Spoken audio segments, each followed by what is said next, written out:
বিসমিল্লাহির রহমানির রহিম আসসালাতু ওয়াসসালামু আলাইকা সাইয়্যিদি ইয়া রাসূলুল্লাহ। মুহাম্মদ সাল্লাল্লাহু আলাইহি ওয়াসাল্লাম থেকে আদম আলাইহিস সালাম পর্যন্ত ঊর্ধ্বতন বংশ পরম্পরা। আবু মুহাম্মদ আব্দুল মালিক ইবনে হিশাম বলেন, এই গ্রন্থখানিতে আল্লাহ রাসূল হযরত মুহাম্মদ সাল্লাল্লাহু আলাইহি ওয়াসাল্লামের জীবনী আলোচিত হয়েছে। তার ঊর্ধ্বতন বংশ পরম্পরা নিম্নরূপ: পিতা আব্দুল্লাহ, তদীয় পিতা আব্দুল মুত্তালিব, আব্দুল মুত্তালিবের প্রকৃত নাম সাইবা, তদীয় পিতা হাশিম, হাশিমের প্রকৃত নাম আমর, তদীয় পিতা আব্দে মানাফ, আব্দে মানাফের প্রকৃত নাম আল মুগীরা, তদীয় পিতা কুসাই, কুসাই এর প্রকৃত নাম জায়েদ, তদীয় পিতা কিলাব, তদীয় পিতা মুর্রা, তদীয় পিতা কাব, লুয়াই, গালেব, ফিহির, মালেক, নাদার, কিনানা, খুজাইমা, মুদরিকা। মুদ্রিকার প্রকৃত নাম আমের, মুদ্রিকার পিতা ইলিয়াস, মুদার, নিজার, মাআদ, আদনান, উদ, মুকাওয়াম, নাহুর, তাইরাহ, ইয়ারুব, ইয়াশজুব, নাবেদ, ইসমাইল, ইব্রাহিম, তারেহ, তারেহের অপর নাম আজর, তারেহের পিতার নাম নাহুর, সারুক, রাও, ফালেখ, ওবায়ের, শালেখ, আরফাখশাদ, সাম, নূহ, লামক,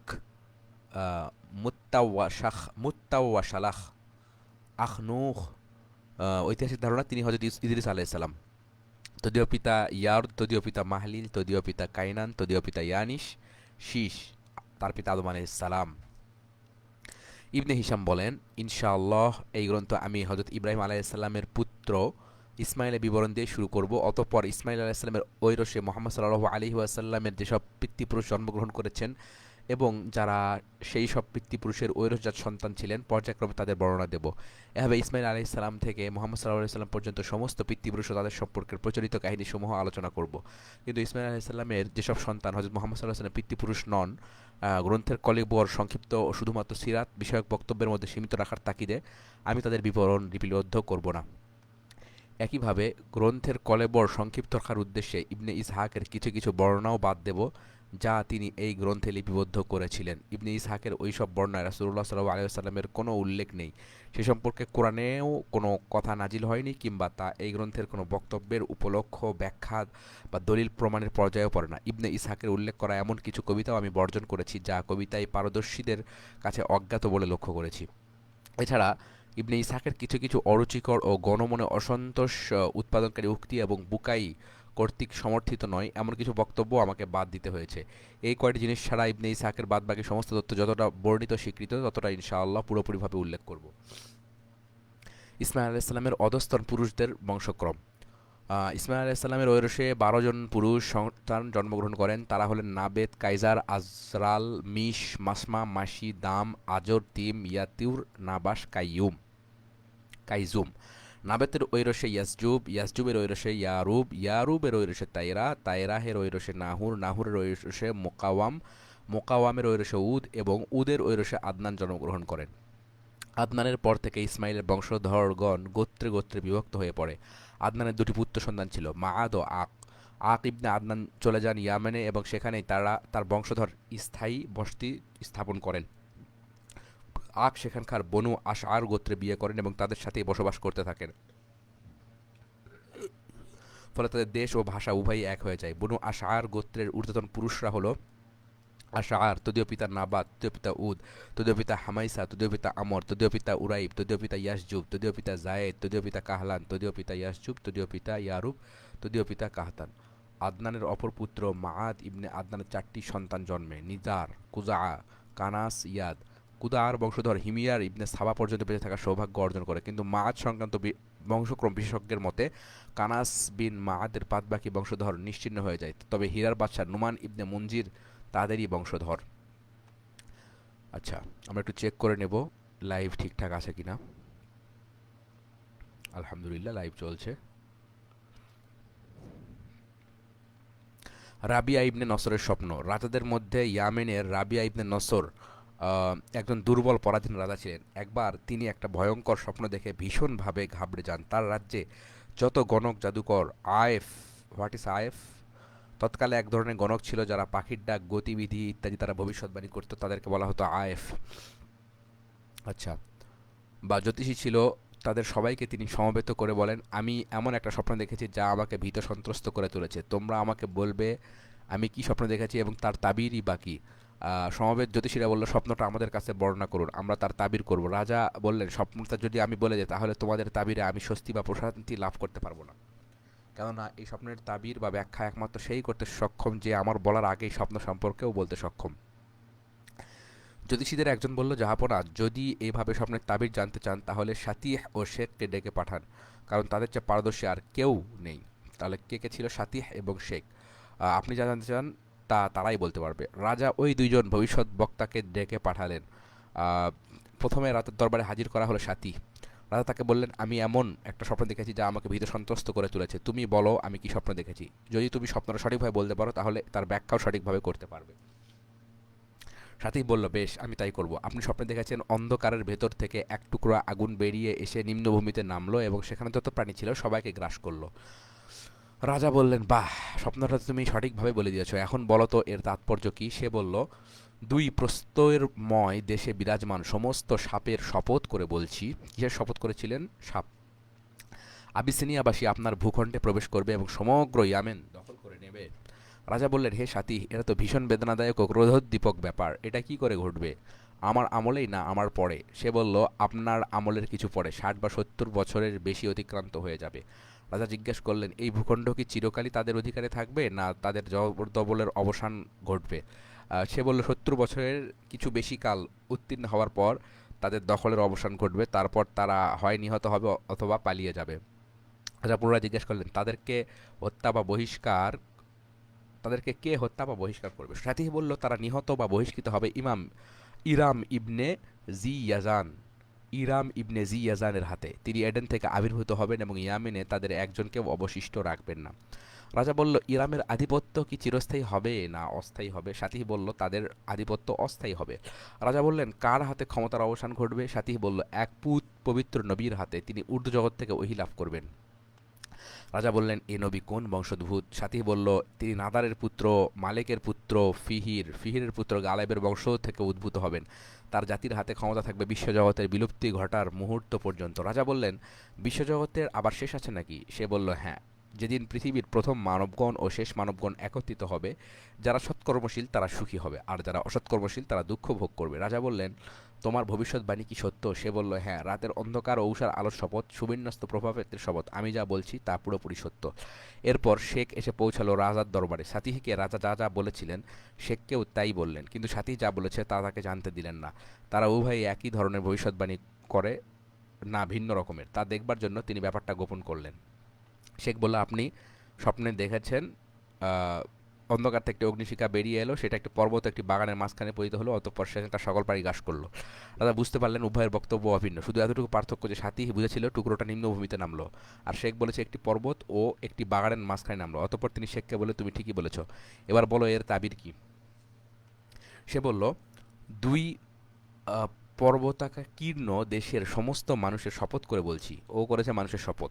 শেখ, আপনার দেশে সুদানিরা আক্রমণ চালাবে এবং সব দুর্বল লোক তাদের অঙ্গুলি হেলনে চলতে বাধ্য হবে। তারা আবিয়ান থেকে নাজরান পর্যন্ত সমগ্র ভূখণ্ডের উপর আধিপত্য বিস্তার করবে। রাজা বললেন, এটা অত্যন্ত বেদনাদায়ক ও ক্রোধোদ্দীপক ব্যাপার। এই ঘটনা কবে ঘটবে? আমার জীবদ্দশাতেই না আমার পরে? সে বলল, আপনার পরে বেশ কিছুকাল অতিক্রান্ত হবার পর। এরপর একজন পরাক্রমশালী ব্যক্তি আপনাদেরকে উদ্ধার করবে এবং হানাদারদেরকে ভীষণভাবে অপমানিত ও লাঞ্ছিত করে বিতাড়িত করবে। রাজা বললেন, ওই পরাক্রমশালী ব্যক্তিকে? সে বলল, একজন যুবক, যিনি নগণ্য বা নিচাশয় নন। জি ইয়াজানের বাড়ি থেকে তার অভ্যুদয় ঘটবে। তিনি হানাদারদের একজনকেও ইয়ামেনে টিকতে দেবেন না। রাজা বললেন, এই ব্যক্তির শাসন কি চিরস্থায়ী হবে না ক্ষণস্থায়ী? শেখ বলল, একজন প্রেরিত রাসূলের আগমনে তার শাসনের অবসান ঘটবে, যিনি সত্য ও ন্যায় প্রতিষ্ঠা করবেন, ধার্মিক ও সজ্জনদের সমব্যবহারে আসবেন। তার জাতির শাসন চলবে কিয়ামত পর্যন্ত। রাজা বললেন, কিয়ামত কি?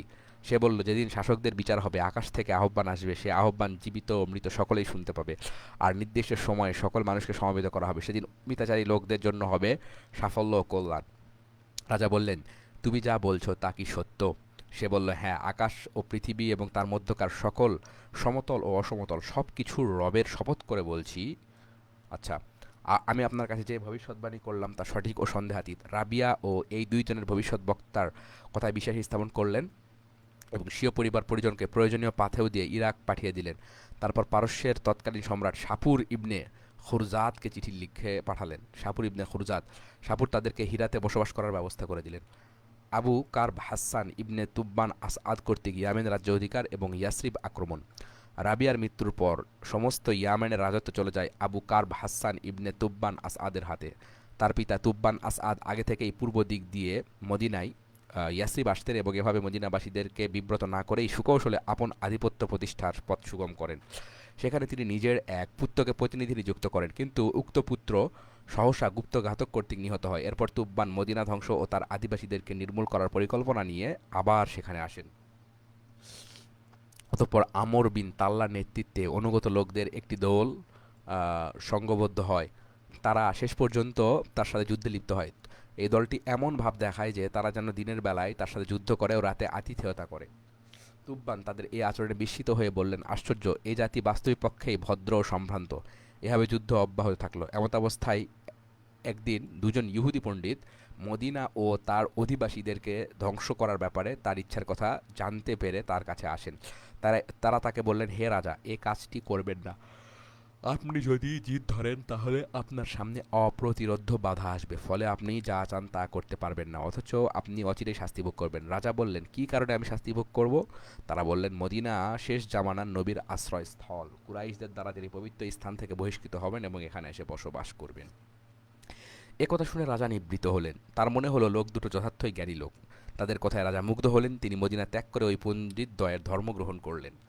তুব্বা তথা তুব্বান আসআদ ও তার গোত্রের লোকেরা পৌত্তলিক ছিলেন। তিনি ইয়ামেনের পথে মক্কা অভিমুখে রওনা হলেন। উসফান ও আমাজ নামক স্থানদ্বয়ের মধ্যস্থলে পৌঁছলে হুজাইল ইবনে মুদারাকা গোত্রের কতিপয় লোক তার কাছে বলল, হে রাজা, আপনি কি এমন অজানা ঘরের সন্ধান পেতে ইচ্ছুক যা হীরক, মণিমুক্তা, চুনি পান্না প্রভৃতি মূল্যবান সম্পদে পরিপূর্ণ, অথচ আপনার পূর্ববর্তী রাজারা সে ব্যাপারে অজ্ঞ ছিল? রাজা বললেন, হ্যাঁ, এরকম ঘরের সন্ধান অবশ্যই পেতে চাই। তারা বলল, মক্কাতে একটি ঘর আছে, মক্কাবাসীরা সেখানে ইবাদত করে ও তার পাশে নামাজ পড়ে। আসলে বনি হুজাইলের লোকেরা তুব্বানকে ধ্বংসের মুখে ঠেলে দেওয়ার উদ্দেশ্যেই এ পরামর্শ দিয়েছিল, কেননা তারা জানতো কাবাঘরকে করতলগত করার ইচ্ছা যে রাজাই করেছে এবং তার উপর আক্রমণ যেই চালিয়েছে সেই ধ্বংস হয়েছে। তুব্বানের ইচ্ছা হলো বনি হুজাইলের পরামর্শে অনুসারে কাজ করবেন। কিন্তু তা করার আগে সেই ইহুদি পণ্ডিতদ্বয়ের কাছে দূত পাঠিয়ে তাদের মতামত জানতে চাইলেন। পণ্ডিতদ্বয় বললেন, আপনাকেও আপনার সৈন্য সামন্তকে ধ্বংস করাই বনি হুজাইলের ইচ্ছা। পৃথিবীতে আল্লাহর কোনো ঘরকে আল্লাহ ছাড়া অন্য কেউ নিজের মালিকানায় নিতে পেরেছে বলে আমাদের জানা নেই। তারা যে পরামর্শ দিয়েছে সে অনুসারে আপনি যদি কাজ করেন তাহলে আপনার ও আপনার সহচরদের সমূলে বিনাশপ্রাপ্ত হতে হবে। এটা অনিবার্য ও অবধারিত। রাজা বললেন, তাহলে আমি যখন ওই ঘরের কাছে যাব তখন আমার কি করা উচিত বলে আপনারা মনে করেন? তারা বললেন, মক্কাবাসীরা যা করে আপনিও তাই করবেন। ঘরের চাষবাস তাওয়াফ করবেন এবং তার সম্মান ও তাজিম করবেন। তার কাছে থাকাকালে মাথার চুল কামিয়ে ফেলবেন। যতক্ষণ ওই ঘরের কাছ থেকে বিদায় না হন ততক্ষণ অত্যন্ত বিনয়াবজে থাকবেন। রাজা বললেন, আপনারা এসব করেন না কেন? তারা বললেন, খোদার কসম, ওটা আমাদের পিতা ইব্রাহিমের বানানো ঘর। এ ঘর সম্পর্কে আপনাকে আমরা যা যা বলেছি সবই সত্য। তবে ঘরের চারপাশে বহু সংখ্যক মূর্তি স্থাপন করে মক্কাবাসী আমাদের ওই ঘরের কাছে যাওয়ার পথ রুদ্ধ করে দিয়েছে। ওই ঘরের কাছে রক্তপাত নিষিদ্ধ থাকা সত্ত্বেও চালু রেখেও তারা আমাদের ওই ঘরের কাছে রক্তপাত চালু রেখেও তারা আমাদের যাওয়া বন্ধ করেছে। তারা অংশীবাদী ও অপবিত্র। তুব্বান ইহুদি আলেমদ্বয়ের উপদেশ মেনে নিলেন এবং তা বাস্তবায়িত করলেন। এরপর হুজাইল করতে সেই লোকদের কাছে গেলেন এবং তাদের হাত পা কেটে দিলেন। অতঃপর মক্কায় গিয়ে পবিত্র কাবাঘর তাওয়াফ করলেন এবং পাশে পশু জবাই করে কুরবানি আদায় করলেন এবং মাথার চুল কামালেন। এভাবে তিনি 6 দিন মক্কায় কাটালেন, 6 ডে। এই 6 দিন পশু কুরবানি করে মক্কাবাসীকে খাওয়ানো এবং মধু পান করানোই ছিল তার প্রধান কাজ। তিনি স্বপ্নে দেখলেন কাবা শরীফকে তিনি যেন গিলাফ দিয়ে আচ্ছাদিত করছেন। অতঃপর তিনি খাসাফ নামক মোটা কাপড় দিয়ে কাবায় গিলাফ চড়ালেন। তিনি আবার স্বপ্ন দেখলেন যে আরও ভালো কাপড় দিয়ে কাবাকে গিলাফ পরাচ্ছেন। সুতরাং পরে তিনি মূল্যবান ইয়ামেনি কাপড়ে কাবাকে আবৃত করলেন। ঐতিহাসিকদের ধারণা এই তুব্বা তথা তুব্বানি প্রথম ব্যক্তি যিনি কাবা শরীফকে গিলাফ পরিয়েছিলেন। আচ্ছা, তুব্বা খুব ইম্পর্টেন্ট কিন্তু। এবং কাবার মুতাওয়াল্লি জুরহুম গোত্রের লোকদের গিলাফ পরানোর ওসিয়াত করে গিয়েছিলেন। তিনি প্রথম কাবাঘরকে পবিত্র করার, মূর্তি থেকে মুক্ত করা, পবিত্র করার, আচ্ছা, মুক্তি থেকে মুক্তি করার অন্তর্ভুক্ত ছিল। তিনি প্রথম কাবাঘরকে পবিত্র করার নির্দেশ দেন। কাবার ধারে কাছে যেন তারা রক্তপাত না ঘটায়, মৃতদেহ এবং ঋতুবর্তী মহিলাদের ব্যবহৃত ময়লা বস্ত্রখণ্ড ফেলে না রেখে এসবের ব্যাপারে তিনি সবাইকে সাবধান করে দেন। তিনি কাবাঘরের জন্য দরজা তৈরি ও তালাচাবির ব্যবস্থা করেন। এরপর তুব্বা মক্কা থেকে বেরিয়ে তার সমস্ত সৈন্য সামন্ত ইহুদি পণ্ডিত দ্বয়কে নিয়ে ইয়ামেন অভিমুখে যাত্রা করেন। ইয়ামেনে পৌঁছে তিনি সেখানকার জনগণকে মূর্তি পূজা ত্যাগ করে তার গৃহীত ধর্মমত গ্রহণের দাওয়াত দেন। ইয়ামেনবাসী সুস্পষ্টভাবে জানায় তারা তাদের প্রথামত আগুনের কাছে ফয়সালা চাওয়া ছাড়া ধর্ম ত্যাগ করবে না। ইয়ামেনবাসীরা আগুনের মাধ্যমে ঝগড়া বিবাদের মীমাংসা করত।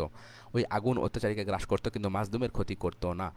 একদিন ইয়ামেনবাসী তাদের প্রতিমাসমূহ তাদের ধর্ম পালনের জন্য অন্যান্য সরঞ্জামাদি সহকারে এবং ইহুদি পণ্ডিতদের তাদের আসমানি কিতাব কাঁধে ঝুলিয়ে যে স্থান দিয়ে আগুন বেড়ায় সেখানে নিয়ে গিয়ে বসলো। আগুন বেরিয়ে প্রথমে ইয়ামেনবাসীদের দিকে এগিয়ে যেতে লাগলো। ইয়ামেনবাসী তা দেখে ভীত হয়ে পড়ল এবং আগুন থেকে দূরে সরে গেল। উপস্থিত লোকেরা তাদেরকে তিরস্কার করে ধৈর্যের সাথে যথাস্থানে বসে থাকতে বলল।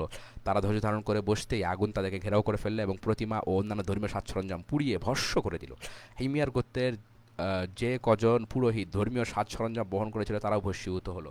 ফলে হিমিয়ার আচ্ছা ফলে হিমিয়ার গোত্র তুব্বানের ধর্মে দীক্ষা নিল। তখন থেকে ইয়ামেন ইহুদি ধর্মের পতন হলো। আচ্ছা, তুব্বানের পর ইয়ামেনের রাজ সিংহাসনে আরোহণ করেন তার ছেলে হাসান। তিনি সমগ্র ইয়ামেনবাসীকে সাথে নিয়ে সমগ্র আরব ও অনারব জগৎ দখল করার অভিপ্রায়ে এক বিজয় অভিযান শুরু করেন। এভাবে বাহরাইন ভূখণ্ডে পৌঁছালে হিমিয়ার ও অন্যান্য ইয়ামেনি গোত্রগুলো তাদের সাথে আর সামনে এগুতে চাইল না। তারা তাদের স্বদেশ ও পরিবার পরিজনের কাছে ফিরে যাওয়ার সিদ্ধান্ত নিল।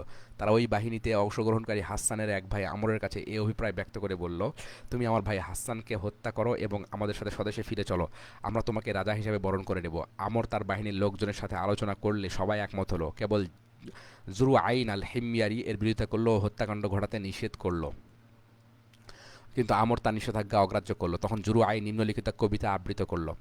হুঁশিয়ার, কে আছে নিজের নিদ্রার বিনিময়ে নিদ্রাহীনতাকে বরণ করে নেবে? যে ব্যক্তি তার সুখময় জীবনকে অব্যাহত রাখে সেই প্রকৃত ভাগ্যবান। কিন্তু হিমিয়ার বিশ্বাসঘাতকতা করলো, আর জুরু আইনের জন্য খোদার স্বীকৃত ওজর রইল। এই কবিতাটুকু সে এক টুকরা কাগজে লিখে তাতে সিল মারল। অতঃপর আমরের কাছে নিয়ে গিয়ে বলল, আমার লেখা এই চিরকুট আপনার কাছে রেখে দিন। আমর সেটা রেখে দিল। তারপর সে তার ভাই হাসানকে হত্যা করলো এবং দলবল সাথে নিয়ে ইয়ামেনে প্রত্যাবর্তন করলো। আমর ইবনে তুব্বান ফিরে আসার পর ঘোর অনিদ্রায় আক্রান্ত হলো। যখন রোগ মারাত্মক আকার ধারণ করলো তখন সে চিকিৎসক পাখির সাহায্যে ভাগ্য গণনাকারী জ্যোতিষী ও ভবিষ্যৎ বক্তাদের ডাকলো এবং তার রোগের রহস্য উদ্ঘাটনে তাদের মতামত চাইল। একজন বলল, দেখুন, আপনি যেভাবে নিজের ভাইকে হত্যা করেছেন এভাবে আপন ভাই বা রক্ত সম্পর্কীয় আপনজনকে যখনই কেউ হত্যা করেছে তখন তাকে এ ধরনের নিদ্রাহীনতায় ভুগতে হয়েছে। এ কথা শোনা মাত্র আমর তার ভাই হাসানকে হত্যার পরামর্শ দানকারী ইয়ামেনের সকল প্রভাবশালী ব্যক্তিকে হত্যা করতে লাগলো। একে একে তাদের সবাইকে হত্যা করার পর যখন জুরু আইনের কাছে এলো তখন সে বলল, আমার নির্দোষিতার প্রমাণ আপনার কাছে রয়েছে। আমর বলল, সেটা কি? জুরু আইন বলল, আমার লিখিত এক টুকরা কাগজ যা আমি আপনাকে দিয়েছিলাম।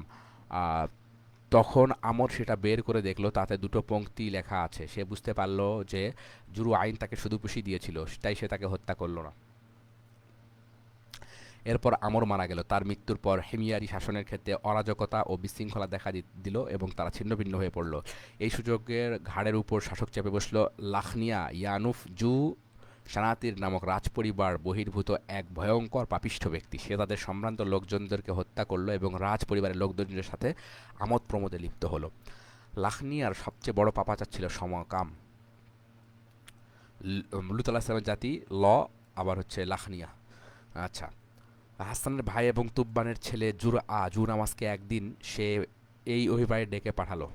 হাসান নিহত হওয়ার সময় জুরআ ছিল ছোট বালক। কিছুদিনের মধ্যে সে এক সুঠামদেহী ও বুদ্ধিমান তরুণ যুবকে পরিণত হলো। জুরআর কাছে লাখনিয়ার বার্তাবাহক এলে সে তার কুমতলব বুঝতে পারল। সে একখানা তীক্ষ্ণদার হালকা ছুরি নিজের পায়ের তলার জুতার ভিতর লুকিয়ে নিয়ে লাখনিয়ার কাছে গেল। লাখনিয়া নিবৃতে ডেকে নিয়ে জুরআর উপর চড়াও হলো। সে সুযোগ বুঝে তৎক্ষণাৎ ছুরি দিয়ে তাকে প্রচণ্ডভাবে আঘাত করলো। জুরআ লাখনিয়াকে হত্যা করে জনসাধারণের সামনে এসে সগর্বে নিজের কীর্তি প্রচার করতে লাগলো। এবার জনগণ বলল, তুমি আমাদেরকে এই নরাধমের হাত থেকে নিষ্কৃতি দিয়েছ, সুতরাং আমাদের শাসক হিসেবে তুমিই যোগ্যতম ব্যক্তি। হিমিয়ার গোত্র ও সমগ্র ইয়ামেনবাসীর সহযোগিতায় জুনাওয়াস তাদের উপর দীর্ঘস্থায়ী পরাক্রমশালী রাজত্ব প্রতিষ্ঠা করল। জুরআ ছিলেন হিমিয়ার বংশের সর্বশেষ সম্রাট এবং সে কোরআনে সূরা বুরুজের পরীক্ষায় আগুনে পুড়িয়ে মারার ঘটনার নায়ক। ইয়ামেনের নাজরান প্রদেশে হযরত ঈসা আলাইহিস সালামের প্রকৃত অনুসারীদের অবশিষ্ট একটি গোষ্ঠী তখনও বেঁচে ছিল। তারা ছিলেন জ্ঞানী গুণী ও সুদৃঢ় মনোবলের অধিকারী। তাদের নেতা ছিলেন আবদুল্লাহ ইবনে সামির। জুনামাস তাদের বিরুদ্ধে সামরিক অভিযান চালিয়ে ইহুদিবাদ গ্রহণের দাওয়াত দিল এবং পরিষ্কার বলে দিল, হয় ইহুদি হও নচেত মৃত্যুর জন্য প্রস্তুত হও। সুতরাং তাদের জন্য পরীক্ষা খনন করা হলো। শেষ পর্যন্ত তাদেরকে নির্মমভাবে আগুনে পুড়িয়ে মারা হলো এবং অনেককে তরবারি দিয়ে হত্যা করে তাদের লাশ বিকৃত করা হলো। এভাবে জুনাওয়াজ প্রায় 200 জন লোককে হত্যা করলো। এই জুনাওয়াজ ও তার সৈন্য সামন্তের প্রসঙ্গে আল্লাহ তাআলা হযরত মুহাম্মদ সাল্লাল্লাহু আলাইহি ওয়াসাল্লামের নিকট ওহী নাযিল করেন, পরীক্ষার জ্বলন্ত অগ্নি কুণ্ডলীর নায়কদের উপর অভিসম্পাত স্মরণ করো, যখন তারা পরীক্ষার পাশে বসেছিল, মুমিনদের উপর তারা যে হত্যালীলা অনুষ্ঠানে ব্যাপিত ছিল সেই দৃশ্য উপভোগ করছিল। মুমিনদের বিরুদ্ধে তাদের শুধু এই কারণে আক্রোশ ছিল যে মহাপরাক্রান্ত চিরনন্দিত আল্লাহ তাআলার প্রতি তারা ঈমান এনেছিল। কথিত আছে জুনাওয়াসের হাতে নিহত এই মুমিন দলের ইমাম ও অধিনায়ক ছিলেন আব্দুল্লাহ ইবনে সামের। আচ্ছা, হাবশীদের দখলে ইয়ামান। জুনামাসের অগ্নিকুণ্ডে নিহত মুমিনদের একজন কোনো রকমের আত্মরক্ষা করে পালিয়ে যেতে সক্ষম হন। সাবা গোত্রোদ্ভূত দাওস জু সুলুবান নামক এই ব্যক্তি আগুনের পরীক্ষা থেকে সুকৌশলে উদ্ধার পেয়ে নিজের ঘোড়ায় চড়ে ঊর্ধ্বশ্বাসে মরুভূমির ভেতর দিয়ে ছুটতে থাকেন। জুনামাসের পশ্চাৎধাবনকারী লোকজনের চোখে ধুলা দিয়ে ছুটতে ছুটতে তিনি রোম সম্রাটের দরবারে উপনীত হন। তিনি ইহুদিবাদী জুনামাস ও তার সৈন্য সামন্তের হাতে নাজরানবাসী মুমিনদের যে লোমহর্ষক গণহত্যা ও নির্যাতন সংঘটিত হয়েছে তার পুঙ্খানুপুঙ্খানু বিবরণ দিয়ে জুনামাসের শক্তির বিরুদ্ধে রোম সম্রাটের সামরিক সাহায্য প্রার্থনা করেন। রোম সম্রাট বললেন, তোমার দেশ আমার এখান থেকে অনেক দূরে অবস্থিত, তাই আমি আবিসিনিয়ার রাজাকে চিঠি লিখব। তিনিও আমার ধর্মাবলম্বী, আর তার দেশ তোমার দেশের কাছাকাছি। সম্রাট আবিসিনিয়ার রাজাকে শুধু সাহায্য করার নির্দেশই নয়, সে সাথে প্রতিশোধ গ্রহণেরও নির্দেশ দিয়ে চিঠি দিলেন। হাবশার রাজা নাজাসির কাছে রোমান সম্রাটের ওই চিঠি নিয়ে হাজির হলেন দাওস। নাজাসি হাবশা থেকে 70,000 সৈন্যের একটি বাহিনী দাওসের সাথে পাঠিয়ে দিলেন। বাহিনীর সেনাপতি করা হলো আরিয়াত নামক এক ব্যক্তিকে। তার সহযোগী হিসেবে ওই বাহিনীতে রইল আবরাহা আল আশরাম নামক অপর এক ব্যক্তি। আরিয়াত তার সেনাবাহিনী নিয়ে সমুদ্র পথে ইয়ামেনের উপকূলে গিয়ে নামলেন। তার সাথে দাউস জু সুলুবানও ছিলেন। খবর পেয়ে জু নাওয়াস হেমিয়ার ও তার অনুগামী ও অন্যান্য ইয়ামেনি গোত্র সমবিহারে আরিয়াতের সৈন্যদের বাধা দিতে এগিয়ে গেলেন। উভয় পক্ষে তুমুল লড়াই হলো। অবশ্যই জুনামাস তার দলবল পরাজয় বহন করলো। এই অবস্থা থেকে জুনামাস তার ঘোড়াকে সমুদ্রের দিকে হাঁকালো। ঘোড়া সমুদ্রের দিকে ঝাঁপিয়ে পড়লো এবং জুনামাসের সলিল সমাধি ঘটলো। এখানে জুনামাস ও তার ইহুদিবাদী আশ্বাসনের অবসান ঘটলো। আরিয়াত ইয়ামেনে প্রবেশ করে সিংহাসনে আরোহণ করলেন। আরিয়াত ও আব্রাহা দ্বন্দ্ব। আরিয়াত দীর্ঘকাল ইয়ামেনে শাসন পরিচালনা করতে থাকেন। একসময় আব্রাহা তার সাথে দ্বন্দ্বে লিপ্ত হন। তার দাবি ছিল নাজাসির প্রতিনিধি হিসেবে ইয়ামেন শাসনের অধিকার তারই বেশি। হাবশী সৈন্যরা এ প্রশ্নে দ্বিধাবিভক্ত হয়ে পড়ল। দুই দল যুদ্ধ হবার উপক্রম হলে আব্রাহা আরিয়াতকে এই মর্মে বার্তা পাঠালেন, হাবশীরা পরস্পর যুদ্ধে লিপ্ত হলে নিজেরাই ধ্বংস হয়ে যাবে, পরিণামে কোনো লাভ হবে না। সুতরাং এসো আমরা দুজনে সম্মুখ সমরে লিপ্ত হই। আমাদের দুজনের মধ্যে যে জয়যুক্ত হবে তার সৈন্যবাহিনী সমস্ত সৈন্য তার অনুগত্য করবে। আরিয়াত এই প্রস্তাবে রাজি হয়ে গেল। হ্যাঁ, তুমি ঠিকই বলেছ। আরিয়াত ও আব্রাহার মধ্যে তুমুল যুদ্ধ হলো। আব্রাহা অপেক্ষাকৃত ধার্মিক, মোটা বেটে এবং আরিয়াত লম্বা, সুদর্শন ও বিশাল দেহী ছিলেন। তার হাতে ছিল একটি অস্ত্র। আব্রাহা তার পৃষ্ঠদেশকে রক্ষা করার জন্য তার আতুদাহ নামক কৃতদাসকে পিছনের দিকে রাখলেন। আরিয়াত তার তরবারি দ্বারা আব্রাহার মাথায় আঘাত করলেন, কিন্তু তা তার মুখমণ্ডলের উপর লাগলো। এতে আব্রাহার নাক ও কপালের ভ্রু কেটে গেল এবং চোখ ও ঠোঁট আঘাতপ্রাপ্ত হলো। এ কারণে তাকে আব্রাহা আল আশরাম বা নাক কাটা বলা হয়।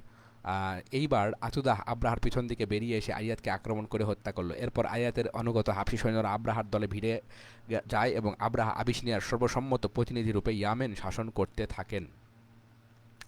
আসহাবুল ফিলের ঘটনা। অতঃপর আব্রাহা সানাতে কুল্লাইস নামে একটি গির্জা তৈরি করে। তৎকালীন বিশ্বে তার সমতুল্য সদৃশ্য কোনো ঘর ছিল না। এটা হলো সেই ঐতিহাসিক গির্জা যাকে আব্রাহা পবিত্র কাবার বিকল্প হিসেবে তৈরি করেছিল। আরবরা কাবার পরিবর্তে ওই গির্জাকে হজের কেন্দ্র হিসেবে গ্রহণ করুক, ওই গির্জার এলাকায় হজকে স্থানান্তর করে, এটা ছিল তার অভিলাষ। অতঃপর সে নাজাসিকে পত্র লিখল, হে রাজা, আমি আপনার জন্য এমন একটি গির্জা করেছি যার তুলনা ইতিহাসে পাওয়া যায় না। আরবদের হজকে আমি এই গির্জার এলাকায় স্থানান্তরিত না করা পর্যন্ত ক্ষান্ত হব না। নাজাসি কাছে লেখা আব্রাহার এই চিঠির কথা অচিরেই আরবদের জানাজানি হয়ে গেল। তারা ভীষণ ক্ষুব্ধ হলো। বনি কিরানা গোত্রের রক্তপাত নিষিদ্ধ হওয়ার মাসকে হালালকরণের প্রক্রিয়ায় বিশ্বাসী একটা গোষ্ঠী। আচ্ছা, এই গোষ্ঠীকে বলা হতো নাসা। কোন গোষ্ঠী? বনু কুনানা। বিশ্বাসী একটা গোষ্ঠী। আচ্ছা, বনি কিরানা গোত্রের রক্তপাত নিষিদ্ধ হওয়ার মাসকে হালালকরণের প্রক্রিয়ায় বিশ্বাসী একটা গোষ্ঠী। আচ্ছা, জিলকদ, জিলহজ ও মুহররম এই 3 মাসকে এক নাগারে রক্তপাতহীন মাস হিসেবে পালন করা আরবদের পক্ষে কষ্টকর ছিল। নরহত্যার মাধ্যমে ডাকাতি, লুটতরাজ ইত্যাদি করে তারা জীবিকা নির্বাহ করত। এজন্য এক নাগারে 3 মাস নিষিদ্ধ জীবনযাপন তাদের কাছে বিরক্তি হয়ে উঠছিল। তাই সংশ্লিষ্ট ব্যক্তি হজ সমাপন করে মিনা থেকে বেরিয়ে লোকজনের সামনে নীরব ঘোষণা উচ্চারণ করত, আমি সেই ব্যক্তি যার কোনো কলঙ্ক নেই, হুমকির কোনো জবাব আসে না এবং যার সিদ্ধান্ত কেউ পাল্টাতে পারে না। সবাই সমস্যারে বলতো আলবত আলবত। তারপর পুনরায় সবাই বলতো এটা আমাদের নিষিদ্ধ মাস পিছিয়ে দাও, আমাদের একটা নিষিদ্ধ মাস পিছিয়ে দাও, মুহররম মাসটা হালাল করে দাও এবং তার বদলে সফর মাস নিষিদ্ধ বলে গণ্য করো। এটাই নাসা বা হারাম মাসকে মন করাভাবে পিছিয়ে নেওয়ার প্রক্রিয়া। এটা জাহিলি রেওয়াজ এবং সম্পূর্ণ অন ইসলামিক রীতি। তাদের একজন রকচটা লোক গোপনে আব্রাহার ওই গির্জায় পায়খানা করে রেখে আবার নিজের বসতিতে ফিরে এলো। যথাসময়ে এ ব্যাপারটা আব্রাহার কানে গেল। সে লোকজনের কাছে জিজ্ঞাসা করতে লাগলো এই কাণ্ডটা কে করলো। লোকেরা জানালো জনক আরবে কাজ করেছে, সে মক্কার কাবা ঘরে হজ আদায়কারীদের দলভুক্ত। আপনি মক্কা থেকে এখানে হজ স্থানান্তর করতে ইচ্ছুক, একথা শুনে সে রেগে গিয়ে কাজ করেছে। এটা দ্বারা সে প্রমাণ করতে চায় এই গির্জা কাবার বিকল্প হতে পারে না এবং এটা হজের কেন্দ্র হবার যোগ্য নয়। আব্রাহা তো রেগেই আগুন। সে শপথ করলো যে যেমন করে হোক কাবাকে সে ধ্বংস করবে। হাবশীদের সে তার অভিপ্রায় জানালো। হাবশীরা সব রকমের উপকরণ ও সরঞ্জাম দিয়ে তাকে প্রস্তুত করতে সাহায্য করলো। যথাসময়ে সে একজন হস্তি নিয়ে একদল হস্তি নিয়ে কাবা অভিযানে বেরিয়ে পড়লো। আরবরা ব্যাপারটা জানতে পেরে ভীষণ প্রমাদ গুনল এবং ভীত সন্তুষ্ট হয়ে পড়লো। আল্লাহর পবিত্র ঘর কাবাকে আব্রাহা ধ্বংস করতে চায় শুনে আরবরা উপলব্ধি করলো যে হানাদারদের বিরুদ্ধে জিহাদ করা তাদের একান্ত কর্তব্য। ইয়ামেনের জৈনক সম্ভ্রান্ত প্রভাবশালী নাগরিক জু নফর সমগ্র ইয়ামেনবাসী ও অন্যান্য আরবদের আহ্বান জানালেন কাবা শরীফকে রক্ষা করার জন্য আব্রাহার বিরুদ্ধে সংগ্রামে অবতীর্ণ হতে। যারা তার আহ্বানে সাড়া দিল তাদের পায়ে জু নফর আব্রাহার তাদের নিয়ে জুনফর আব্রাহার বিরুদ্ধে যুদ্ধ করলেন, কিন্তু তিনি ও তার বাহিনী পরাজিত হলেন এবং জুনফর বন্দী হলেন। এরপর আব্রাহা তার ইপসিত লক্ষ্যে এগিয়ে গেল। খাসাম উপজাতীয়দের এলাকায় পৌঁছালে নুফাইল ইবনে হাবিব আল খাসিয়াবি দুটি খাসিয়াবি গোত্র শাহরান ও নাহিস এবং আরও কয়টি সমান আরব গোত্রকে সাথে নিয়ে আব্রাহার বিরুদ্ধে রুখে দাঁড়ালেন। ফলে নুফাইলও সদর বলে পরাজিত বন্দী হলেন। আব্রাহা নুফাইলকে মুক্তি দিলে নুফাইল তার পথ প্রদর্শক হিসেবে সহযাত্রী হলেন। আব্রাহা যখন তায়েফের উপর দিয়ে এগিয়ে চলছিলেন তখন সাকিব করতে কিছু লোকজন সাথে নিয়ে মাসউদ ইবনে মুআত্তিব তার সাথে সাক্ষাৎ করলেন এবং তাকে বলল হে রাজা, আমরা একান্ত গোলাম তুল্য, অনুগত গোলাম তুল্য, আপনার বিরুদ্ধে নয় আমরা। আপনি যে ঘর লক্ষ্য করে চলেছেন ওটা আমাদের উপাসনার ঘর নয়। আপনি তো চাইছেন মক্কার ঘরে হামলা চালাতে। বেশ, আমরা আপনার পথ প্রদর্শক হিসেবে একজন লোক সঙ্গে দিচ্ছি, সে আপনাকে পথ দেখিয়ে দেখিয়ে দেবে কাবা ঘর। আবার তাদের প্রীত ও সদয় হলো। তায়েববাসীরা তার সাথে আবু রিগাল নামক এক ব্যক্তিকে মক্কার পথ দেখিয়ে দেওয়ার জন্য পাঠালো। আব্রাহা ও তার দলবলকে সাথে নিয়ে মোগাম্মাস নামক স্থানে উপনীত হলে আবু রিগাল মারা গেল। মুয়ান্নাস হচ্ছে তায়েফগামী পথে মক্কার নিকটবর্তী একটি স্থানের নাম। পরবর্তীকালে আরববাসী আবু রিগালের কবরে পাথর নিক্ষেপ করত এবং আজও মোগাম্মাসে তার কবরে লোকেরা পাথর নিক্ষেপ করে থাকে। আব্রাহাম মোগাম্মাসে যাত্রা বিরতি করার সময় আসওয়াদ বিন মাকসুদ নামক জৈনক হাবশি নাগরিককে ঘোড়ায় চড়িয়ে মক্কা পরিদর্শনে পাঠায়। আসাদ মক্কা পর্যন্ত যায় এবং ফিরে আসার সময় উপত্যকা চারণভূমিতে বিচরণশীল কুরাইশ ও অন্যান্য গোত্রের লোকদের গবাদি পশু ধরে নিয়ে আসে। এইসব গবাদি পশুর মধ্যে আব্দুল মুত্তালিব ইবনে হাশিমের 200 উটও ছিল। কতগুলো উট? 200। আমরা এটা আগেও পড়েছিলাম। তিনি ওই সময় কুরাইশদের মধ্যে সবচেয়ে সম্ভ্রান্ত ব্যক্তি ও বড় নেতা ছিলেন। গবাদি পশু ধরে নিয়ে আসার ঘটনায় বিক্ষিপ্ত ওই এলাকার কুরাইশ, কিনানা ও হুজাইল গোত্র আব্রাহার বিরুদ্ধে যুদ্ধে লিপ্ত হতে চেয়েছিল, কিন্তু নিজেদের অক্ষমতা বুঝতে পেরে তারা সেই ইচ্ছা পরিহার করে। আব্রাহা হুনাতা আল হিমিয়াকে মক্কায় পাঠাবার সময় বলে দিল, প্রথমে মক্কার সবচেয়ে সম্মানিত ব্যক্তি ও নেতা যিনি তাকে চিনে নিও। তারপর তাকে বলল, রাজা তাদের সাথে যুদ্ধ করতে আসেনি, এসেছেন শুধু কাবা ঘরকে ধ্বংস করতে। তোমরা যদি আমাদেরকে এ কাজে বাধা দিতে কোনো যুদ্ধ বিগ্রহে লিপ্ত না হও তাহলে তোমাদের রক্তপাতের কোনো ইচ্ছা আমাদের নেই। আর তিনি যদি আমাদের সাথে যুদ্ধ করতে ইচ্ছুক না হয়ে থাকেন তাহলে তাকে আমার কাছে নিয়ে আসবে। তা মক্কায় প্রবেশ করে খোঁজ নিয়ে জানতে পারলো মক্কার সবচেয়ে সম্মানিত ব্যক্তি ও নেতা হলেন আব্দুল মুত্তালিব ইবনে হাশিম। সে আব্দুল মুত্তালিবের কাছে উপস্থিত হলো এবং রাজা তাকে যা বলেছিল তা বলল। আব্দুল মুত্তালিব বললেন, আল্লাহর কসম, আমরা তার সাথে যুদ্ধ করতে চাইনি এবং সে ক্ষমতা আমাদের নেই। এটা আল্লাহর পবিত্র ঘর, এটা তার প্রিয় বন্ধু ইব্রাহিমের ঘর। ঘরের মালিক সেই আল্লাহ যদি তাকে বাধা দেন তাহলে এটা তার নিজস্ব ঘর ও নিজস্ব সম্ভ্রমের ব্যাপার, আর যদি তিনি বাধা না দেন তবে আমাদের কিছু করার থাকবে না। তখন হুনাতা বলল, আপনি আমাদের রাজার কাছে চলুন, কারণ তিনি আমাকে আদেশ করেছেন আপনাকে সঙ্গে করে তার কাছে নিয়ে যেতে। আব্দুল মুত্তালিব তার এক পুত্রকে সাথে নিয়ে আব্রাহার নিকট চললেন। আব্রাহার সৈন্যদের কাছে পৌঁছেই তিনি জুনফর সম্পর্কে খোঁজ দিলেন, যিনি তার বন্ধু ছিলেন। বন্ধু জুনফরের সাথে তার সাক্ষাৎ হলো। তিনি বললেন, হে জুনফর, আমাদের উপর যে বিপদ নেমে এসেছে তার প্রতিকারে তোমার দ্বারা কি কোনো সাহায্য হতে পারে? জুনফর বলল, এমন একজন রাজবন্দির কি বা সাহায্য করার ক্ষমতা থাকতে পারে যে প্রতি মুহূর্তে প্রহর গুনছে, এই বুঝে তাকে হত্যা করা হয়? আমার বাস্তবিক তোমাদের এই মুসিবতে তেমন কিছুই করার নেই। তবে আনিস নামক একজন মাহুদ আছে, সে আমার বন্ধু। আমি তাকে বার্তা পাঠাচ্ছি তোমার উচ্চ মর্যাদা অধিকার সম্পর্কে তাকে অবহিত করব ও রাজার কাছে তুমি যাতে নিজের বক্তব্য পেশ করতে পারো সেজন্য তাকে অনুমতি চেয়ে দিতে বলবো। এমনকি সম্ভব হলে সে যাতে তোমার ব্যাপারে সুপারিশ করে সেই জন্য তাকে অনুরোধ করব। আব্দুল মুত্তালিব বললেন, এটুকুই যথেষ্ট হবে। অতঃপর জু নফর আনিসের নিকট এই বলে বার্তা পাঠালো, শোনো, আব্দুল মুত্তালিব হলেন কুরাইশদের একচ্ছত্র অধিপতি, মক্কার বণিক সমাজের নেতা। উপত্যকা ভূমিতে মানুষের এবং পাহাড় পর্বতের বন্য পশুর খাদ্য সরবরাহকারী হিসেবে তিনি পরিচিত। যেসব পশুরা তার হস্তগত হয়েছে তার মধ্যে 200 উট এই আব্দুল মুত্তালিবের। সুতরাং তুমি রাজার সাথে সাক্ষাতের বন্দোবস্ত করে তুমি যতটা পারো তার উপকার করো। আনিস বলল, ঠিক আছে, আমি সাধ্যমতো চেষ্টা করব। আনিস আব্রাহাকে বলল, হে রাজা, কুরাইশদের নেতা আপনার দরবারে উপস্থিত। তিনি আপনার সাথে দেখা করতে চান। তিনি মক্কায় বণিক দলের দলপতি। তিনি উপত্যকা ভূমিতে যেমন মানুষের আহার করান, তেমনি পর্বত শীর্ষের জন্য বন্য পশুর খাদ্য সরবরাহকারী বলেও সুখ্যাত। অনুগ্রহপূর্বক তাকে সাক্ষাতের অনুমতি দিয়ে তার দাবি দাওয়া পেশ করতে দিন। আব্রাহা তাকে অনুমতি দিল। আচ্ছা।